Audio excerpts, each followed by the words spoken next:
एक ऐसी situation imagine करना कितना अजीब लगता है ना, जहां कोई इंसान दिन में 14 घंटे नॉन स्टॉप मेहनत कर रहा हो, अपना खून पसीना एक कर रहा हो। राइट। लेकिन उसकी सक्सेस या फेलियर का जो अल्टीमेट डिसीजन है वो दिन भर की उस हसल पर नहीं, बल्कि उन आखिरी 120 सेकंड्स पर निर्भर करता हो जब वो सोने जा रहा है। हाँ, ये सुनने में एक्चुअली किसी साई-फाई मूवी का प्लॉट लग सकता है। एग्जैक्टली। आई मीन किसी अब्सर्ड कॉन्सेप्ट जैसा। पर क्या सच में दुनिया के टॉप 1% हाईली सक्सेसफुल लोग किसी ऐसी इनविजिबल लाइन को क्रॉस करते हैं जिसके बारे में बाकी 99% लोग बिल्कुल अनजान होते हैं? वो एक बहुत डीप सवाल है। और यही हमारा आज का डीप डाइव है। वेलकम। ये एकदम उस कास्ट योर सेल्फ चैनल वाले वाइब की तरह है, जहां हम सुपरफिशियल बातों से आगे बढ़कर लाइफ की डीप और छुपी हुई नॉलेज को अनकवर करते। बिल्कुल। आज का हमारा मिशन बेसिकली इस बात को डिकोड करना है कि सोने से ठीक पहले का वो छोटा सा विंडो किसी भी इंसान की डेस्टिनी कैसे बदल सकता है। पर सीरियसली, एक लॉजिकल माइंड के लिए ये मानना बहुत मुश्किल है कि 8 घंटे की एक्टिव मेहनत से ज्यादा बेड पर लेटने के बाद का वो स्टेट ऑफ माइंड मैटर करता है। ये स्केप्टिसिज्म ना बहुत नेचुरल है। मैं देखती हूँ कि आमतौर पर इस कॉन्सेप्ट को लोग ऑर्डिनरी मोटिवेशन या बस एक पॉजिटिव थिंकिंग वाली एडवाइस समझ लेते हैं। हाँ, अच्छा सोचो तो अच्छा होगा वाला फंडा। राइट, पर रियलिटी इससे बहुत अलग और बहुत डीप है। ये एंशिएंट स्पिरिचुअल साइंस और मॉडर्न न्यूरो साइंस का एक ऐसा रेयर कॉम्बिनेशन है जिसे मोस्टली लोग कंप्लीटली इग्नोर कर देते हैं। I agree. ये कोई हवाई बातें नहीं है। इसके पीछे एक ठोस बायोलॉजिकल और साइकोलॉजिकल मैकेनिज्म काम करता है। लेकिन इस साइंस में एंटर करने से पहले उस ग्राउंड रियलिटी को एक्नॉलेज करना ज़रूरी है जो अक्सर लोग डेली बेसिस पर एक्सपीरियंस करते हैं। मतलब जब सब कुछ दांव पर लगा दिया हो और फेल हो गए हो। हाँ, दिन रात एक कर दिया हो और फिर भी हाथ सिर्फ फेलियर लगे, उस वक्त एक बहुत डीप सेंस ऑफ हेल्पलेसनेस आती है। ओह, आई कंप्लीटली गेट दैट। वो रात का वक्त जब कोई अपने बिस्तर पर लेटा होता है, छत को घूरता रहता है और दिमाग में कॉन्स्टेंटली एक ही लूप चल रहा होता है कि आखिर कमी कहाँ रह गई। वही वो ओवरथिंकिंग वाला लूप। राइट। वो एक ऐसी हेल्पलेस फीलिंग है जहां रोना आता है पर आंसू नहीं निकलते। ऐसा लगता है जैसे पूरा यूनिवर्स ही उस इंसान के खिलाफ हो गया है। सही बात है। अगर किसी ने भी ये पेन कभी फील किया है ना, तो हमारी आज की यह कॉन्वर्सेशन डायरेक्टली उन्हीं इमोशंस की रूट कॉज को एड्रेस करती है। इस दर्द और फ्रस्ट्रेशन को सबसे बड़ी ताकत में कैसे बदला जाए, यही हमारा कोर फोकस होने वाला है आज। और इस टेक्निक को अगर हम मॉडर्न न्यूरोसाइंस के लैंग्वेज में बोलें तो इसे स्लीप प्रोग्रामिंग कहा जाता है। वहीं अगर एंशिएंट कल्चर्स की बात करें तो इसे योगा निद्रा या स्वप्न साधना जैसा नाम दिया गया है। राइट। लेकिन आजकल का पैटर्न क्या हो गया है? सोने से पहले फोन पर दुनिया भर का नेगेटिव कंटेंट देखना, एंडलेस स्क्रॉलिंग चल रही है। Doom scrolling. एग्जैक्टली। और उस नेगेटिव स्टिमुलेशन और एंजाइटी के साथ ही दिमाग स्लीप स्टेट में एंटर कर जाता है और फिर सुबह लोग कंप्लेन करते हैं कि लाइफ में कुछ अच्छा क्यों नहीं हो रहा। तो यहाँ पर एक स्टेप पीछे लेते हैं। Let's look at the actual mechanism. इसको पहले प्योरली साइंस के पर्सपेक्टिव से समझते हैं। The biology of the borderline. Okay. दिन भर हमारा दिमाग किस स्टेट में ऑपरेट करता है और रात के उस स्पेसिफिक वक्त में बायोलॉजिकली ऐसी क्या खास बात होती है? देखो, न्यूरोसाइंस ने ब्रेन वेव्स को बहुत डीपली स्टडी किया है। जब एक इंसान जाग रहा होता है, नॉर्मल डेली टास्क्स कर रहा होता है, तो उसका दिमाग बीटा स्टेट में ऑपरेट करता है। Beta state, okay. Beta state का मतलब है कि दिमाग की इलेक्ट्रिकल इम्पल्सेस बहुत तेजी से फायर कर रही हैं, लगभग 14 से 30 हर्ट्ज की फ्रीक्वेंसी पर। तो इस स्टेट में बेसिकली हम अलर्ट होते हैं। हाँ, बहुत अलर्ट। इस स्टेट में लॉजिक, कैलकुलेशन और कहीं ना कहीं फियर या सर्वाइवल इंस्टिंक्ट हावी रहता है। दिमाग हर आने वाली नई इन्फॉर्मेशन को फिल्टर करता है, उसे जज करता है। Make sense. लेकिन सोने से ठीक पहले जब पलकें भारी होने लगती हैं और बॉडी रिलैक्स होती है, तब दिमाग इस फास्ट बीटा स्टेट से शिफ्ट होकर अल्फा स्टेट में आता है, जहां वेव्स थोड़ी स्लो हो जाती हैं और फिर उसके बाद वो थीटा स्टेट में एंटर करता है। और इसी ट्रांजिशन विंडो को ही साइंटिस्ट हिप्नोगॉगिक स्टेट कहते हैं, राइट? Exactly, हिप्नोगॉगिक state. ये वो मैजिकल बॉर्डर लाइन है, वो ट्वाइलाइट जोन है जहां कॉन्शियस माइंड यानी जो लॉजिकल दिमाग है वो सो रहा होता है, सरेंडर कर रहा होता है। अच्छा। लेकिन सब कॉन्शियस माइंड यानी अवचेतन मन पूरी तरह से जाग रहा होता है। इन दोनों माइंड के बीच का जो बैरियर या पर्दा है वो इस वक्त सबसे ज्यादा थिन और कमजोर होता है।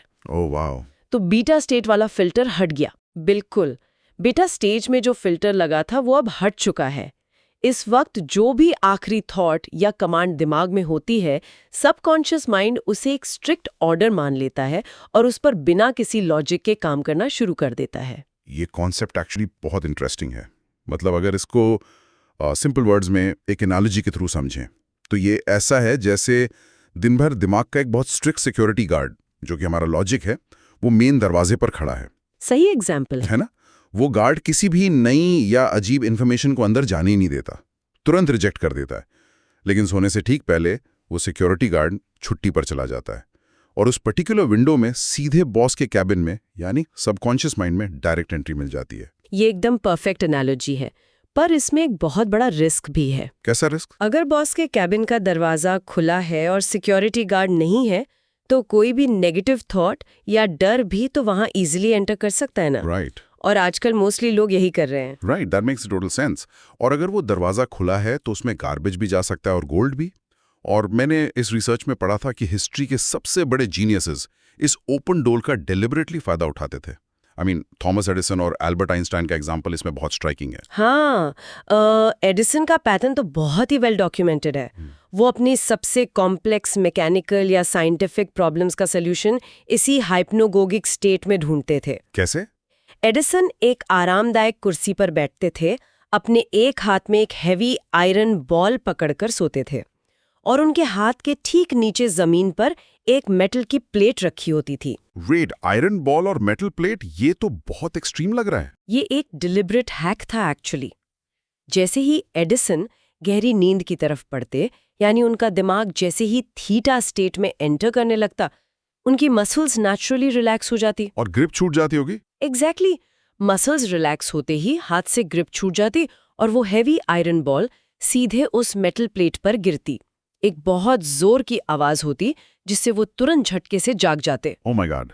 वो ऐसा सिर्फ इसलिए करते थे ताकि उस आधी नींद और आधी जागृति वाली स्टेट में सबकॉन्शियस माइंड से जो अजीब और ब्रिलियंट आइडियाज जनरेट हो रहे थे वो उन्हें भूलने से पहले तुरंत पेपर पर नोट डाउन कर सकें। लॉजिकल दिमाग जो सॉल्यूशंस दिन भर में नहीं निकाल पाता था, वो उन्हें इस ब्रीफ स्टेट में मिल जाते थे। ये अपने आप में क्या ही माइंड ब्लोइंग हैक है। पर थोड़ा प्रैक्टिकल होकर सोचें तो अगर आज के मॉडर्न अपार्टमेंट कल्चर में किसी ने आधी रात को हैवी लोहे की बॉल मेटल प्लेट पर गिराई तो जीनियस आइडिया आने से पहले नीचे वाले पड़ोसी से एक बड़ा झगड़ा जरूर हो जाएगा। बिल्कुल, पड़ोसी पुलिस बुला लेगा। जोक्स अपार्ट, एडिसन की ये ट्रिक बेसिकली एक मॉडर्न सिलिकॉन वाली बायो हैक जैसी साउंड करती है, लेकिन हमारी रिसर्च यहाँ से हिस्ट्री की तरफ मुड़ती है। क्या ये सच में कोई मॉडर्न खोज है या हमारी एंशिएंट सिविलाइजेशंस को इस बॉर्डरलाइन स्टेट के बारे में पहले से पता था? नहीं, ये मॉडर्न बिल्कुल नहीं है। एडिसन ने भले इसे एक टूल की तरह यूज किया, पर एंशिएंट सिविलाइजेशंस ने इसे एक पूरी साइंस और स्पिरिचुअल प्रैक्टिस का रूप दिया था पहले ही। कैसे? अगर हम भारतीय वेदों और उपनिषदों को डीपली स्टडी करें तो मांडुक्य उपनिषद में चेतना यानी कॉन्शियसनेस की 4 अलग-अलग अवस्थाओं का बहुत डिटेल में वर्णन किया गया है। ये 4 स्टेट्स हैं: जागृत, स्वप्ना, सुषुप्ति और तुरिया। ओके, थोड़ा यहाँ स्लो डाउन करते हैं। जागृत मतलब वेकिंग स्टेट और स्वप्ना मतलब ड्रीमिंग। राइट। सुषुप्ति तो डीप स्लीप हो गई, पर ये तुरिया क्या है? ये टर्म थोड़ा हैवी लग रहा है। इसका रियल वर्ल्ड मीनिंग क्या है? तुरिया को सिंपलेस्ट वर्ड्स में द फोर्थ स्टेट कहा जाता है। The fourth state? हाँ, ये प्योर कॉन्शियसनेस या एब्सोल्यूट अवेयरनेस की स्टेट है। इस स्टेट में इंसान ना तो जाग रहा होता है, ना सपने देख रहा होता है और ना ही डीप स्लीप में होता है। वो बस एक अल्टीमेट ऑब्जर्वर बन जाता है। वाओ। एंशिएंट ऋषियों ने माइंड को इतने माइक्रो लेवल पर स्टडी किया था कि उन्हें पता था कि किस स्टेट में ब्रेन रियलिटी को ऑब्जॉर्ब करता है और किस स्टेट में वो रियलिटी को क्रिएट करता है। और ऋग्वेद का एक प्रिंसिपल चॉइस डीप डाइव के सोर्सेज में मिला, वो तो मुझे और भी फैसिनेटिंग लगा। उसमें कहा गया है कि पूरा ब्रह्मांड, पूरा यूनिवर्स एक कंटिन्यूअस वाइब्रेशन से बना है और इंसान का हर एक विचार, हर एक थॉट भी सिर्फ एक वाइब्रेशन ही है। ये बहुत एक्यूरेट है। मतलब आज की डेट में दुनिया जैसे लॉ ऑफ अट्रैक्शन या सबकॉन्शियस प्रोग्रामिंग के नाम से बेच रही है, वो असल में हमारे वेदों का हजारों साल पुराना संकल्प विज्ञान है। बिल्कुल सही ऑब्जर्वेशन है।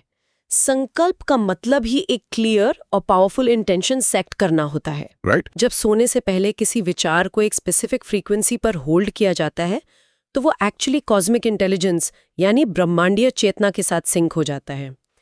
और ये नॉलेज सिर्फ इंडिया तक लिमिटेड नहीं थी।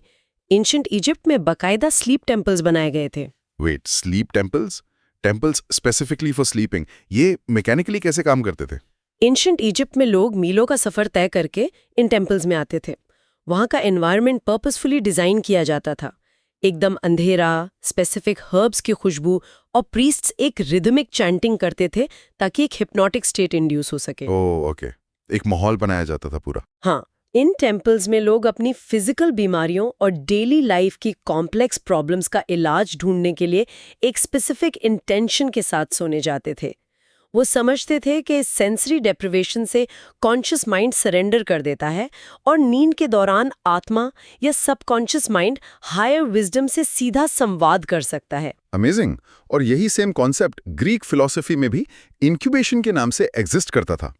लेकिन यहाँ एक बहुत बड़ा सवाल दिमाग में आता है मुझे। क्या? आज के इस मॉडर्न हसल कल्चर में तो कम सोना एक बैज ऑफ ऑनर बन गया है। मतलब I will sleep when I am dead वाली मेंटालिटी चल रही है। नींद को लिटरली एक टाइम वेस्ट माना जाता है। बहुत कॉमन है ये। तो क्या इस हाइपर प्रोडक्टिविटी के चक्कर में हम इस एंशिएंट आत्मा के रिचार्ज स्टेशन वाले कॉन्सेप्ट को भूलकर अपना ही सबसे बड़ा नुकसान नहीं कर रहे हैं? क्या हम बायोलॉजिकली अपना एज लूज कर रहे हैं? हम एक्चुअली अपना सबसे बड़ा वेपन खो रहे हैं इस मेंटालिटी के चलते। नींद सिर्फ फिजिकल बॉडी का आराम नहीं है। मॉडर्न न्यूरोसाइंस भी अब मानती है कि ये माइंड का रीसेट, न्यूरल पाथवेज का क्लीन अप और इंफॉर्मेशन इंटीग्रेशन का सबसे बड़ा पीरियड है। राइट, डेटा प्रोसेस होता है। एग्जैक्टली। लोग दिन भर चाहे जितनी किताबें पढ़ लें, कितनी भी मेहनत कर लें, अगर रात की प्रोग्रामिंग गलत है तो आगे बढ़ना वर्चुअली इम्पॉसिबल है। वाओ। जो लोग कहते हैं कि बहुत मेहनत के बाद भी उन्हें लगातार फेलियर्स मिल रहे हैं, उनका कोर इशू यही होता है कि दिन में वो कॉन्शियस एफर्ट से अपना रास्ता बिल्ड करते हैं, पर रात को अपनी ही नेगेटिव सोच और एंग्जाइटी से उन सभी बनाए हुए रास्तों को डिस्ट्रॉय कर देते हैं। ये तो लाइक एक एलिस साइकिल ऑफ सेल्फ सैबोटाज हो गया है। तो रियल प्रॉब्लम यहां से स्टार्ट होती है कि इस साइकिल को तोड़ा कैसे जाए।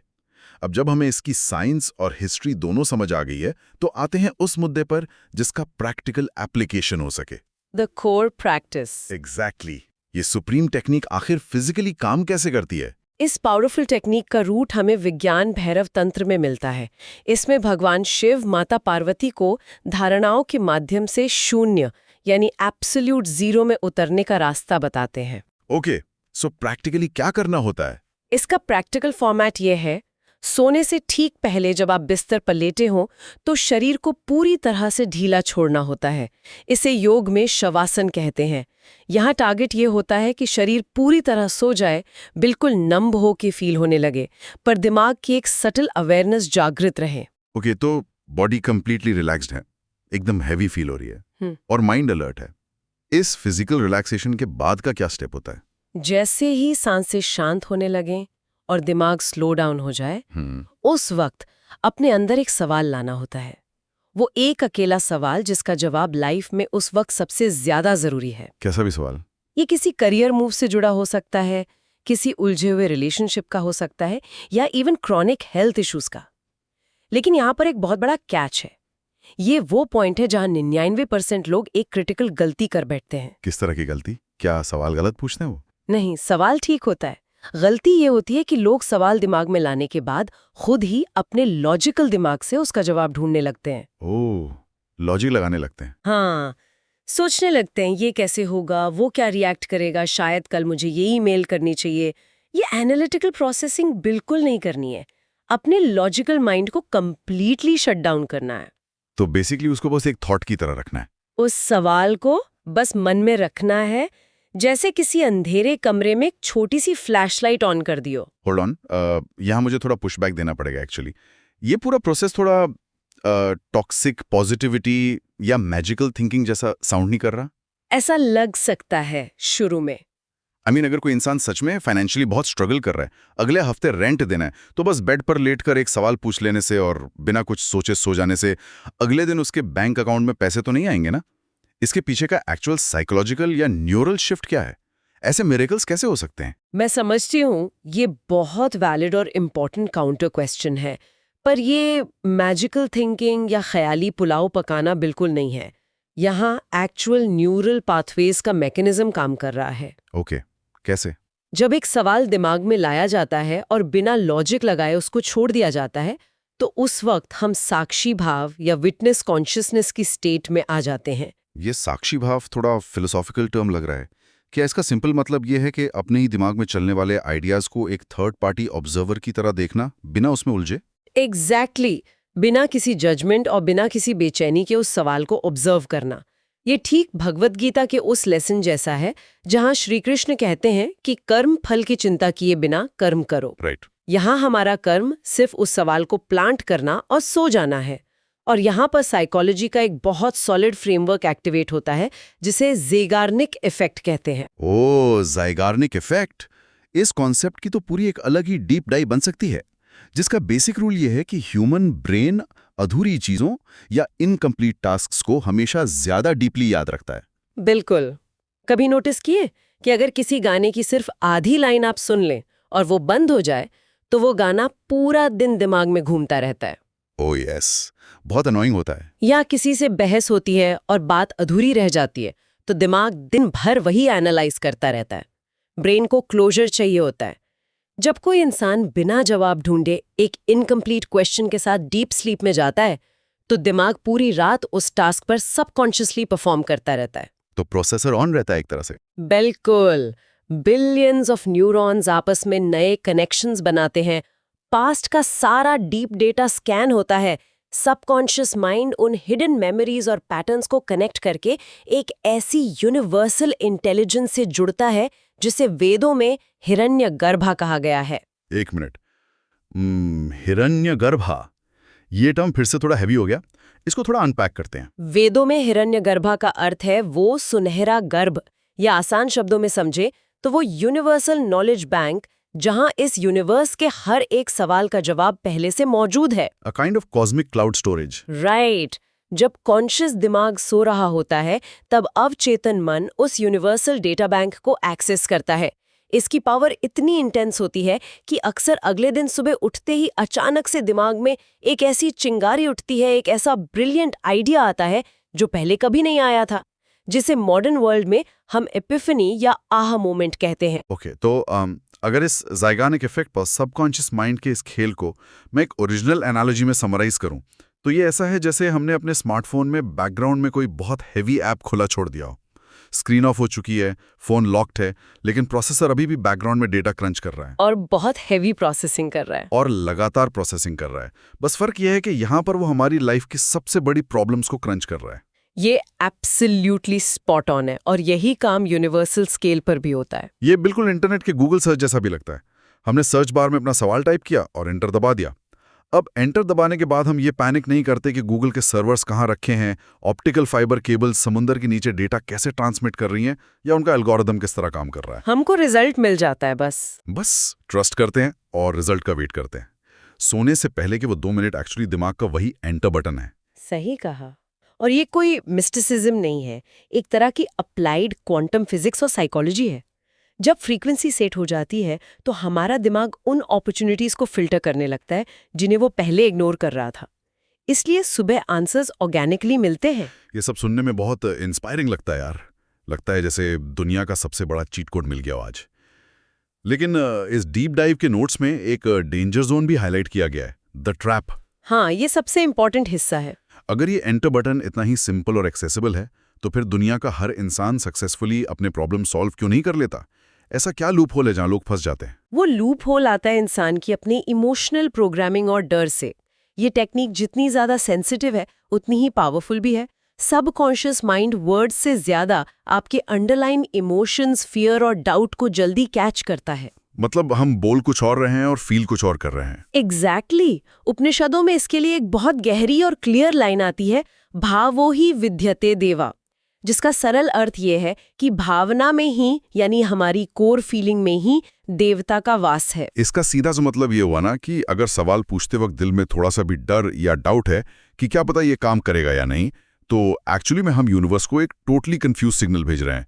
एक तरफ हम सोल्यूशन मांग रहे हैं और दूसरी तरफ फेलियर से डर रहे हैं। और दिमाग हमेशा वही मैनिफेस्ट करेगा जो डोमिनेंट फीलिंग होगी। अगर डर डोमिनेंट है तो डर मैनिफेस्ट होगा। इसीलिए यहाँ श्रद्धा यानी अटूट विश्वास का होना सबसे एसेंशियल फंडामेंटल रूल है। श्रद्धा, वो भरोसा जो एक छोटे बच्चे को अपनी माँ पर होता है। जब बच्चा माँ से कुछ मांगता है तो उसको प्रोसेस पर डाउट नहीं होता, इस प्योर सरेंडर की जरूरत होती है। और इस इमोशनल स्टेट को मॉडर्न साइंस ने पूरी तरह वैलिडेट किया है ना? न्यूरोसाइंस कैसे एक्सप्लेन करती है कि सोने से पहले का इमोशन पूरी रात क्या करता है? मॉडर्न स्लीप स्टडीज कंफर्म करती हैं कि सोने से ठीक पहले का जो डोमिनेंट इमोशन होता है वो पूरी रात नर्वस सिस्टम में एक क्लोज्ड लूप की तरह रिपीट होता रहता है। ओह गॉड। अगर कोई इंसान फ्यूचर के एंजाइटी और फाइनेंशियल टेंशन में सोता है तो इफेक्टिवली वो दिमाग और बॉडी को 8 घंटे तक चिंता करने की इंटेंस ट्रेनिंग दे रहा है। वो 8 घंटे की एंजाइटी प्रैक्टिस हो रही है लिटरल सेंस में। उसका कॉर्टिसोल लेवल रात भर बढ़ा रहेगा। स्कैरी। पर वहीं अगर एक इंसान सोल्यूशन की डीपली फेल्ट उम्मीद और ग्रैटिट्यूड के साथ सोता है तो वो 8 घंटे तक सक्सेस और क्लैरिटी की प्रैक्टिस कर रहा है। ये थॉट सच में टेरिफाइंग भी है और पावरफुल भी कि हम अनजाने में हर रात अपने ही दिमाग को एंजाइटी और फेलियर की डीप ट्रेनिंग दे रहे होते हैं। स्वामी विवेकानंद ने इसी माइंड के डीप लेयर्स के कॉन्टेक्स्ट में एक बहुत प्रोफाउंड थॉट दिया था। उनका मानना था कि हर इंसान के अंदर अनलिमिटेड पोटेंशियल है और वो पोटेंशियल कहीं बाहर नहीं है। राइट। उन्होंने कहा कि वो अनलिमिटेड ताकत कहीं बाहर आसमान में नहीं बल्कि इसी अवचेतन मन, इसी डीप सबकॉन्शियस में छुपी हुई है। उन्होंने सोहम अस्मि यानी मैं ही वो हूं इस सुप्रीम रियलाइजेशन पर जोर दिया था। और यही वजह है कि इस एंशिएंट नॉलेज को इतनी सीरियसनेस के साथ ट्रीट करना जरूरी है। लोग प्रैक्टिकली हर रात अपने ही ख्यालों के जहर से अपने सपनों और पोटेंशियल को डिस्ट्रॉय कर रहे हैं। जब इस टेक्निक को डेली बेसिस पर फॉलो किया जाता है तो ऑब्वियसली शुरुआती दिनों में डिफिकल्टी आ सकती है। दिमाग भटकेगा, पुरानी एंजाइटी वापस आएगी। पर शास्त्रों में अभ्यास और वैराग्य यानी कांस्टेंट प्रैक्टिस और डिटैचमेंट को ही मन को कंट्रोल करने का रास्ता बताया गया है। इसे 1-2 दिन करके छोड़ना नहीं है, इसे एक डेली डिसिप्लिन, एक साधना की तरह अप्रोच करना पड़ता है। इस पूरी डिस्कशन का बॉटम लाइन ये निकल कर आता है कि हम कोई सिर्फ मैकेनिकल पुतले नहीं हैं। हम एनर्जी और इन्फॉर्मेशन के कॉम्प्लेक्स नेटवर्क्स हैं। और आज जो मैकेनिज्म हमने इस डीप डाइव में ब्रेक डाउन किए हैं वो कोई आम मोटिवेशनल कोट्स नहीं है जिन्हें पढ़कर भूल जाना है। बिल्कुल नहीं, ये लाइफ चेंजिंग साइंस है। ये वो एक्चुअल साइकोलॉजिकल और बायोलॉजिकल ब्लूप्रिंट है जिससे इतिहास के बड़े से बड़े आइडियाज मैनिफेस्ट हुए हैं और दुनिया की सबसे महान खोजें इसी डीप साइलेंस में हुई हैं। हमारा दिमाग बेसिकली एक हाईली एडवांस सुपर कंप्यूटर है जिसे बस एक सही, क्लियर और फियर फ्री प्रोग्रामिंग की जरूरत है। और वो आखिरी प्रोग्रामिंग का कंट्रोल किसी और के हाथ में नहीं होता। वो कंप्लीटली इस बात पर निर्भर करता है कि दिन के एंड में उन आखिरी कुछ मिनटों में हम क्या फीड कर रहे हैं अपने दिमाग को। यूनिवर्स के लॉज बिल्कुल क्लियर हैं और वो किसी के लिए बाईपास नहीं होते। तो बात आकर यहाँ पर फोकस होती है कि नॉलेज तो मिल गई, थियरी क्लियर हो गई, पर रियल मैजिक एप्लीकेशन में है। आज रात जब बिस्तर पर जाने का वक्त आए तो डिस्ट्रैक्शन और एंजाइटी देने वाले स्क्रीन्स को खुद से दूर करके, उस डेली बैकग्राउंड नॉइज को बिल्कुल म्यूट करके अपने अंदर के उस सन्नाटे को ऑब्जर्व करना है। सही बात। वो एक सवाल जो इस वक्त सबसे ज्यादा मैटर करता है, जिसका जवाब आगे बढ़ने के लिए जरूरी है, उस सवाल को उस अंधेरे कमरे में एक फ्लैशलाइट की तरह रोशन होने देना है और फिर without any logic, without any fear उसे सरेंडर करके सो जाना है। Trust the process. एग्जैक्टली। कल से शुरू करने का या परफेक्ट मोमेंट का इंतजार करने का कोई लॉजिक नहीं है, क्योंकि ये प्रैक्टिस और ये शिफ्ट आज और अभी से शुरू होना चाहिए। इसे सिर्फ ट्राई करके देखने वाले एक अधूरे एक्सपेरिमेंट की तरह नहीं, बल्कि एक लाइफ लॉन्ग डिसिप्लिन की तरह अपनाना है और अपने एक्सपीरियंसेस जरूर ऑब्जर्व करने हैं। और सबसे इंपॉर्टेंट बात, इस प्रोसेस को एक्सपीरियंस करने के बाद जो भी क्लैरिटी मिले, जो भी रियल वर्ल्ड शिफ्ट्स आने शुरू हों, उन्हें यहाँ कमेंट्स में आके जरूर शेयर किया जाए। ये कम्युनिटी ऐसे ही ऑथेंटिक एक्सपीरियंसेस और इंटेलेक्चुअल ग्रोथ से आगे बढ़ती है। We would love to read those stories. अगर हमारा दिमाग सच में एक ऐसी पावरफुल मशीन है जो 8 घंटे तक लगातार सिर्फ उस बीज को बड़ा और कॉम्प्लेक्स करता है जो हम सोने से ठीक पहले उसमें डालते हैं, तो आज रात उस अंधेरे कमरे में नींद के उस दरवाजे पर वो पहला सवाल, वो पहला बीज क्या होने वाला है, जिसे यूनिवर्स पूरी रात बैठकर डिकोड करेगा। Think deeply about it. अगली बार एक और माइंड बेंडिंग टॉपिक के साथ मिलेंगे। तब तक के लिए कीप एक्सप्लोरिंग।